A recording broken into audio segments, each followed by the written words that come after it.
ಕರ್ತನಲ್ಲಿ ಬೀದರ್ ಸಭೆಯ ಎಲ್ಲ ಬಂಧುಗಳಲ್ಲಿ ಮತ್ತು ಬೀದರ್ ನಗರದ ಎಲ್ಲ ನಿವಾಸಿಗಳಲ್ಲಿ ನಾನು ಕೇಳಿಕೊಳ್ಳುವುದೇನೆಂದರೆ, ಈ ವರ್ಷದ ಅಂದರೆ 2020-24ನೇ ಸಾಲಿನ ಕ್ರಿಸ್ಮಸ್ ಹಬ್ಬವನ್ನು ಸಂತೋಷದಿಂದ ಸಂಭ್ರಮದಿಂದ ಆಚರಣೆ ಮಾಡುವಂಥ ಭಾಗ್ಯ ದೇವರು ನಮಗೆ ಕೊಟ್ಟಿದ್ದಾನೆ.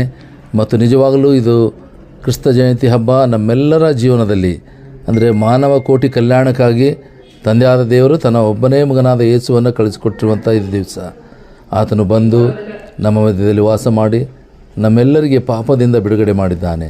ಬರೀ ಪಾಪದಿಂದ ಬಿಡುಗಡೆ ಮಾಡುವಂಥದ್ದಲ್ಲ, ಆದರೆ ನಮ್ಮ ಲೌಕಿಕ ಕಷ್ಟಗಳಿಂದಲೂ ಕೂಡ ಬಿಡುಗಡೆ ಮಾಡಿ ನಮ್ಮನ್ನು ಉದ್ಧಾರ ಮಾಡಿದ್ದಾನೆ. ಏನೂ ಇಲ್ಲದವರನ್ನು ಒಂದು ದೊಡ್ಡ ಜನಾಂಗವನ್ನಾಗಿ ಮಾಡಿದ್ದಾನೆ ಮತ್ತು ಆಶೀರ್ವಾದದ ನಿಧಿಗಳನ್ನಾಗಿ ಮಾಡಿದ್ದಾನೆ. ಅದಕ್ಕಾಗಿ ನಾವು ದೇವರಿಗೆ ಕೊಂಡಾಡ್ತೇವೆ.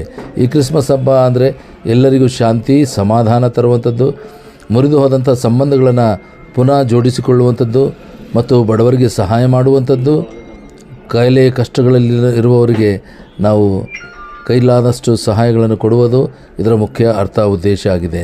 ಹೀಗಿರುವುದರಿಂದ ನಾವು ಯಾವಾಗಲೂ ಕ್ರಿಸ್ಮಸ್ ಹಬ್ಬ ಅಂದರೆ ಯೇಸುವಿನ ಪ್ರೀತಿಯನ್ನು ಹಂಚಿಕೊಳ್ಳುವಂಥದ್ದು, ಯೇಸುವಿನ ಆ ಒಂದು ಗುಣವನ್ನು ನಾವು ನಮ್ಮ ಜೀವನದಲ್ಲಿ ಇಟ್ಟುಕೊಂಡು ಎಲ್ಲರೊಡನೆ ಶಾಂತಿ ಸಮಾಧಾನದಿಂದ ಸಮಾಜದಲ್ಲಿ ಬೆರೆತು ಜೀವಿಸುವಂಥ ಒಂದು ಕರೆ ನಮ್ಮ ಎಲ್ಲ ಜನರಿಗೆ ನಾನು ಕೊಡ್ತೇನೆ.